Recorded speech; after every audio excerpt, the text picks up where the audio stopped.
everyone, and welcome to the Educator Experience podcast. My name is Sally Carter, and I really can't believe it's already almost December.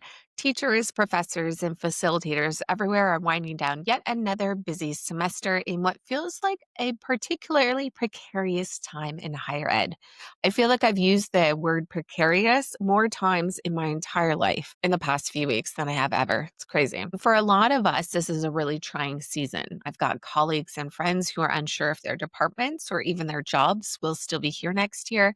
I know contracts aren't being renewed, and there's a lot of restructuring happening absolutely everywhere, and just a lot of uncertainty as a whole. It makes for a difficult holiday season, and our thoughts are truly with all of you who are navigating this together. So, last week we shared some highlights from season one, and now we're hitting you with highlights from season duh, which was an absolute blast to record. I was in Ontario for some of the interviews, living my absolute best life with my family and relatives. I even played on a women's soccer league there. And we were number one, but it was not due to my specific soccer skills, I'll tell you that much. I feel like I brought the team spirit, and that's about it. But it was a total blast. I also made some incredible new connections with people like Domenic Scuglia and Paul Tedesco. I got to share some fabulous insights and experiences from my friends and coworkers, Danielle Tighe, Darryn DiFrancesco, and Joey Brown. Amongst all of this, as we were checking out the best parts for this season highlight, my teammate Madison and I just happened to have a good giggle re-listening to the après conversations, particularly with Danielle, where we were just kind of casually catching up. And it got a little weird, and I loved rehearing every moment of it. We may have some funny blooper parts for a series one day, which would be a total blast. So yeah, the stuff that happens after the recordings, we got to save that stuff too. We'll share it at some point. But your support genuinely goes a long way as we continue building the Educator Experience brand. Please like, share, subscribe, leave a 5-star review. It really helps us get these conversations, stories, and educator voices out into the world at a time when connection and community really are needed most. Being an educator is one heck of a lonely journey, but every step holds a story, an experience that shapes how we teach, learn, and grow. Welcome to the Educator Experience. I'm your host, Sally Carter, and together we'll explore the moments that define us as educators. Through authentic conversations and shared experiences, we're building a community that connects, reflects, and inspires, all while breaking down barriers in education, one story at a time. You are not alone. Let's grow together.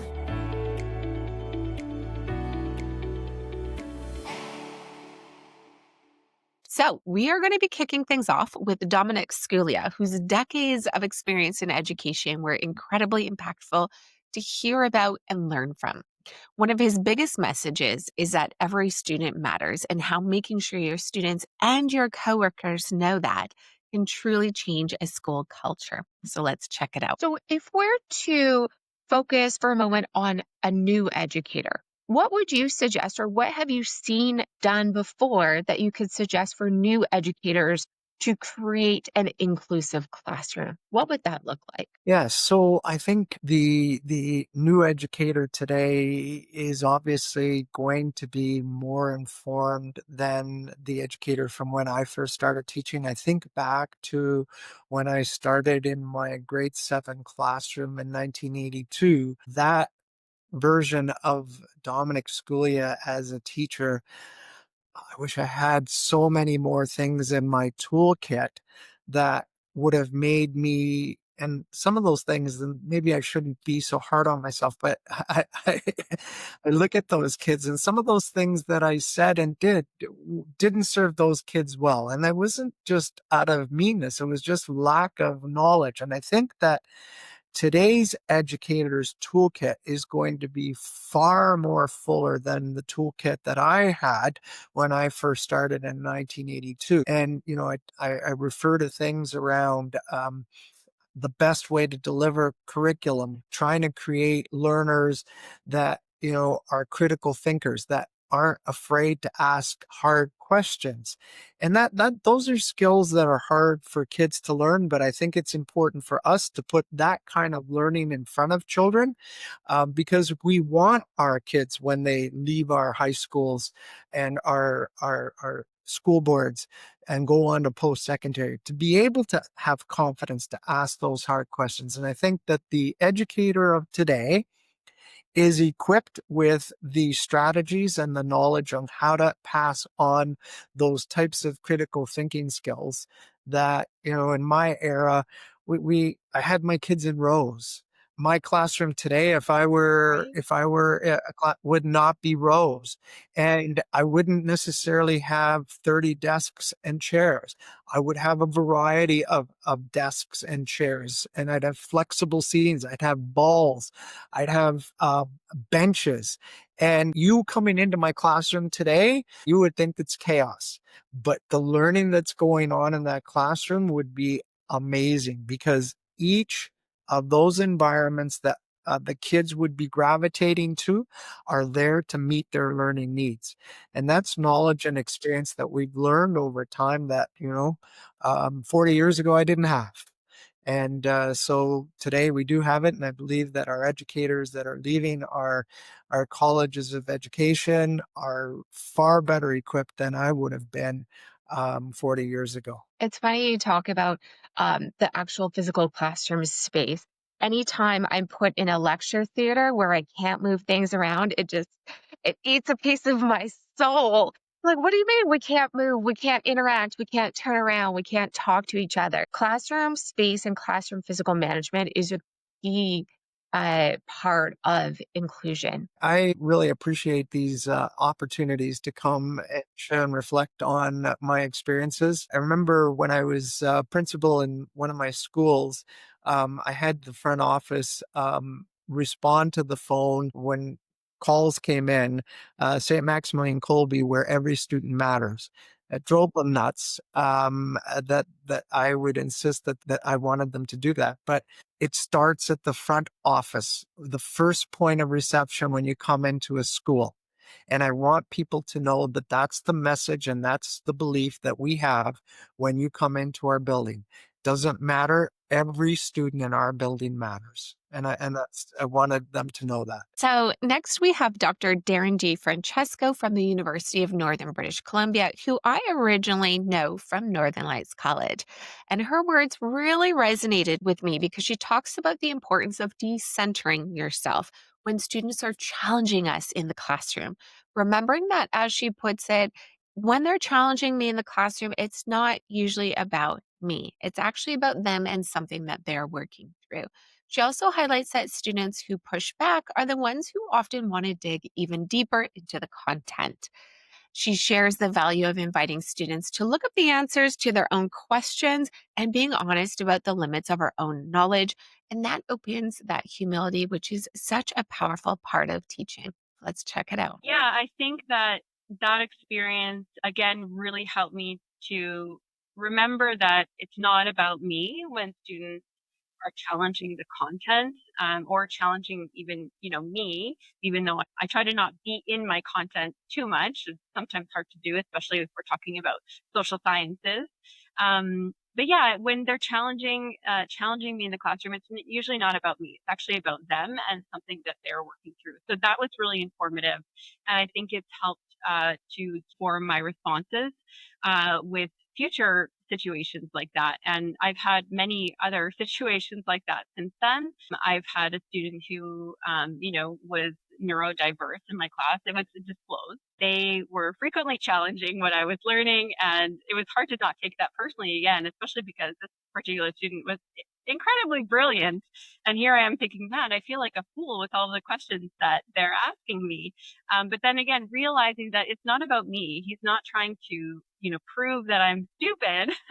He's actually trying to deepen his understanding because he's that intelligent, right? It was actually about him and his needs. So, learning that again, that's not about me, helped me to inform a response. And even something as simple as, you know what, that's a really great question. Like, that's not really in the scope of what we're talking about in this class. But if you want, I'd be happy to look up some links after class, or maybe you can look it up and let me know what you find out. Really, just I like being that. open to really what's underneath the request, which is a desire to go deeper, right? And why would I discourage that? Right? I almost feel like those types of individuals, the ones who come across as a little bit more challenging, it's almost like they're so into the class that for them, it's more of a conversation as opposed to we think it's a lecture, but for them, it's this entire conversation because they are so into it. And how cool is that? Right? That they're just, yeah, I want to share this or question this. It's this whole different realm that if we put ourselves in their perspective, we can better connect. I like how you said or suggested to put it back onto them. Well, why don't you look that up and let me know what your thoughts are about that, right? I think a lot of us educators take things, everything, we take it all on. Let me look that up. Let me find that out for you. I'll get back to you. Instead of, well, that's a great question. Why don't you do a little digging and let's talk about it later, right?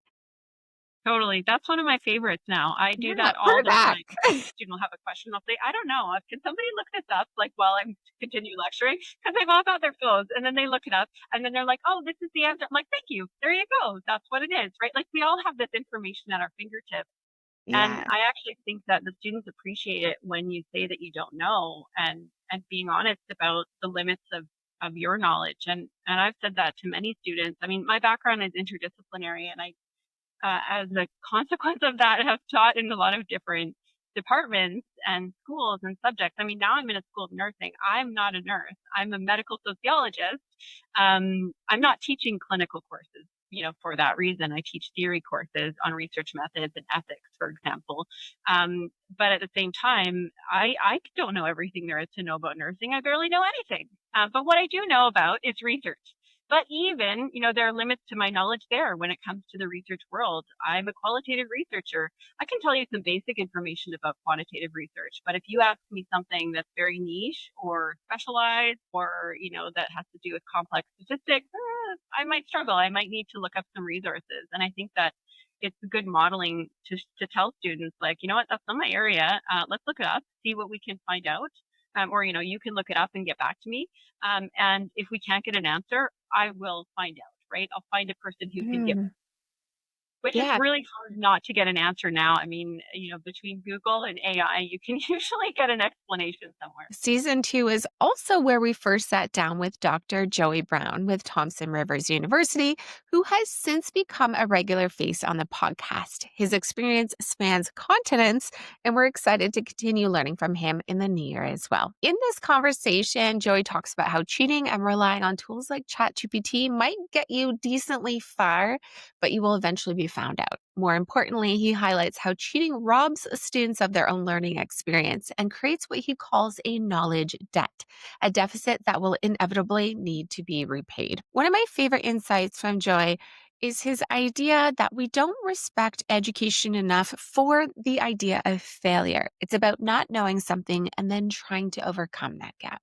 He also reminds us that not every assignment needs to be graded. Sometimes students need space to fail, explore, and grow without the pressure of evaluation.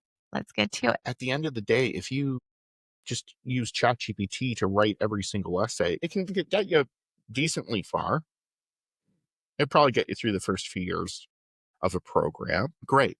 So then you get into those upper years, you're going to be found out. Even if you make it out with the degree, you're going to be found out as soon as you hit the working world because not everybody's got ChatGPT, queued in, or somebody's going to ask you a question. You're not going to know the answer. Part of the interviews that always happen inside of any of the jobs in my field is a whiteboard interview where they put you up and they say, okay, write code that does this. Interesting. As soon as you grab your phone or whatever, congratulations, you're out the door. You're not going to get hired inside of our industry. Just not going to happen. And you can see all of the issues that this is kind of causing now inside of society. You got lawyers that are being, on the edge of disbarment because they use ChatGPT as their referencing source and makes up stuff. You can see how many different YouTube videos or writings online are just completely fabricated. And sure, you can have an AI do your YouTube channel for so far, but No one's going to watch it after a while. No one's going to I watch am something that's inauthentic. Yeah. I feel like I'm the type of person, I'm always on the hunt as an educator to find the perfect 5-minute or less video on something that I can share with students. And I have yet to find the perfect APA citation videos because I just can't handle the absolute inability of people to do this necessary academic thing properly that somehow people keep getting through, right? People keep getting through. Yeah, and it can only persist for so long when you're doing that. You're building up a debt. You're building up a knowledge debt that at some point is going to come due because it's just going to get found out. And the big thing is that at the end of the day, when you cheat, the only person that you're really harming more than anything else is yourself For sure. because you're cutting yourself out of that opportunity to go through that process. And the big thing is education is about, and I don't think we respect this enough, it's about failure.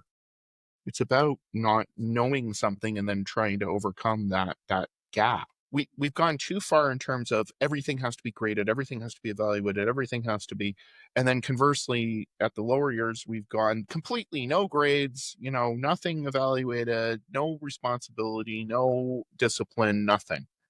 And there's a happy medium between these two that we should be at, where we have an idea of overcoming the standard of that, but we also have the opportunity to explore and understand. Interesting. So it's not the worst committee on the world. It sounds like the people make it fun. That's the big thing. It's a lot of sadness in what we have to do, but it's a lot of dark humor. I think is there a social committee? I'll sign up for that. I'll avoid that stress, the extra stress that you have. I I think the biggest thing is it's necessary for the standpoint of protecting not just the degree, not just the institution and the reputation of the institution. We're protecting the other students. And I think this is something that you see a lot of times too, is when a student looks to their partner beside them and they see them running ChatGPT and then they get a better grade, that disrespects the effort that they put in. I'd rather someone with an honest C than a dishonest A. So I think the person with an honest C is in my eyes far more honorable and respectable than the person that got a dishonest A. Next, we share highlights from my conversation with Danielle Tighe, whose experience as both an educator and an administrator is really impactful. She's worked with Okanagan College and discusses the importance of making sure students know what on campuses resources exist because truthfully, many educators don't always know either. So, new and sessional instructors often aren't familiar with all of the institutional policies, and that information is essential for supporting students effectively. We also dive into the journey of being a new educator and how overwhelming it can feel to navigate a system that you're still learning yourself. Danielle's insights on this are so grounding and so important. Let's check it out. Come to the classroom with such a unique perspective in terms of more than the average educator, right? With respect to how the institution works. What would you say is the biggest advantage for you? I wouldn't even say it's an advantage for me. I would say the biggest advantage for students, I think, is that from the start of the classes, when I get in there, I'm trying to already let them know ahead of time where those resources are that they can be accessing. So I think, especially with term faculty, because I am contract faculty, I'm not a tenure faculty. I have a different full-time job. When other faculty members come in, there's that steep learning curve in terms of coming in and knowing what the resources are available, not only to them but to the students. So it's not a one-stop, know where to go for everything. And so while the educator's trying to figure out where to point students in a direction, the students also trying to figure out where to go. And so I think that's really a big advantage for them is when I come in, I do try and make sure that the students are armed with that information because whether or not they need it now, they'll probably need it once they get to midterms, once they get to finals. once they're trying to figure out how to declare a major, or once they're trying to figure out how to do a co-op or anything like that, just letting them know what's available to them, I think makes a big difference. I also always try to make sure that there are awards and there are specific award applications that are coming through. And I don't think I've ever come across students that are like, no, we don't need funding. Like, Right. please don't tell me where to find more award money. I try and carve out time even within the classes to make sure that those forms and such are in front of them, and they know how to access those resources within the courses, so that it's done and it's not one more thing that they have to think about when they're deep into the actual content of the course during the semester. So whether it's at the beginning or at the end, we're going through those things together, versus them trying to take it away and figure it out on their own. That's so cool. Just recently did a bunch of research with respect to the new educator journey. And one of the things, I think you might have done my survey too, actually. Thank Yeah. you. The most interesting things that came out of that research is that a lot of new instructors or sessionals don't always know or are familiar with institutional policies and different departments, right? And student supports and stuff. So we've actually, it's coming out pretty quickly. I think maybe within the next week is a PDF that of all the questions new educators can ask in order to make those connections. Like I remember being at Okanagan College, and I was stopping in at all the different departments and making appointments with people and trying to figure out what I needed to know in order to support my first year students, right? And so I was in the know and not taken off guard. And they said they had never had anyone proactively come meet them and try to get to know about their departments and stuff. And I'm like, my biggest fear is not knowing something, because I think that's natural, but giving students the wrong information. It sounds so boring, institutional policies and procedures, but it's such an important thing. And actually that's one I don't think about very often are the awards. So thank you for that. I'm gonna do some more digging and see if I can add that. I feel like there are more awards. There are more awards for domestic students over international. So it gets like that extra bit of a challenge just trying to find those additional funding resources for international students. If you go through faculty and you go through the administration on that academic side as well, there are so many people that care. Like you can be one student and you can be one international student and just trying to navigate any of those systems. If you're reaching out for help, like there are so many people who are trying to assist as well. And so I had one associate dean that I remember him just trying to reach out to his contacts in another country to see if there were any other awards that we could be sending this one student to, just trying to help them find funding. And so like I mean you try and drill into the students' heads, like it's really worth it for you to get to know your professors and reach out when you do need the help. Totally, right? Yeah, you just say it over and over and over again, right? It really does make a difference. And finally, we are wrapping things up with Paul Tedesco, who had me in absolute stitches because he talks about public speaking and how taking improv classes actually helped him become a more confident and flexible communicator. He shares how improv isn't just about performance, it's about adapting, which is especially important for educators who are transitioning from corporate roles into teaching. He points out that students will question and challenge you. What? It's not never happened to me. Ever, never. And having those improv skills can actually help you be more adaptable and responsive in the classroom, which is really well needed sometimes.